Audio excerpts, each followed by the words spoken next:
Вітаю! Ви дивитесь програму «12 міфів про Донбас». Мене звати Юрій Хвостенко.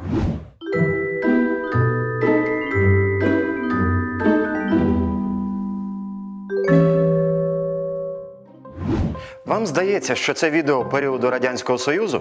Ні. Це окуповані частини Луганської та Донецької областей сьогодні. В псевдореспубліках активно відновлюють міф про щасливе життя в СРСР. І якщо старше покоління ще може пригадати, яким насправді був Радянський Союз, то школярам на окупованих територіях не розповідають ні про переслідування, ні про масові вбивства. Пригадаймо разом, як Донеччина і Луганщина потерпали від сталінських репресій. Рудченкове поле. Невелика територія на південній околиці нині окупованого Донецька. Наприкінці 80-х тут почали будівництво гаражного кооперативу «Текстильник». Та як тільки взялися копати землю, натрапили на людські кістки.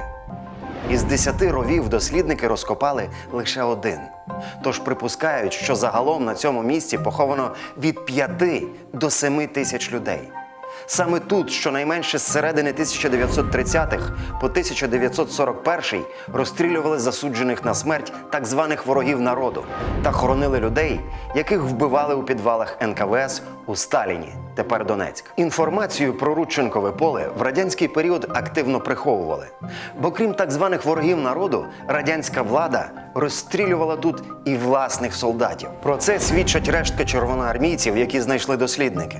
За свідченнями очевидців, перед захопленням Донецька німцями радянська влада розстріляла своїх же поранених. Знайшли також останки підлітків 14-16 років і учнівські гімнастерки. Дослідники вважають, що розстріляні учні були дітьми так званих ворогів народу, яких просто не встигли евакуювати з міста. Суча Балка. Урочище на околиці нині окупованого Луганська. За свідченнями очевидців, у січні 1990-го тут знайшли пласт людських кісток. Згодом слідство встановить, на цьому місці НКВСівці таємно розстріляли тисячі жителів довоєнного Ворошиловграда.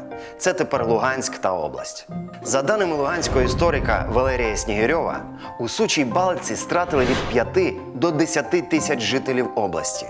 Розстріли спершу намагалися списати на німців.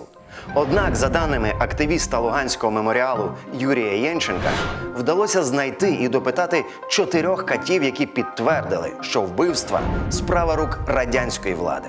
Це лише 2 найяскравіші приклади того, що мешканці Луганщини і Донеччини потерпали від радянських репресій. Їх здійснювали для терору місцевого населення та найчастіше для знищення українців, які бажали зберегти справжню ідентичність Донбасу. Жодні позитивні спогади старшого покоління про безтурботне життя у радянський період не можуть виправдати репресій і переслідування, до яких вдавався режим. Про те, як СРСР знищував інтелігенцію Донбасу і як робітники виступали проти політики режиму, дивіться у наших наступних відео. Ви дивились програму «12 міфів про Донбас». Наші програми ви можете переглянути у Фейсбуці на сторінці ЮА Донбас та на нашому сайті. До побачення! Думайте критично і не вірте в міфи.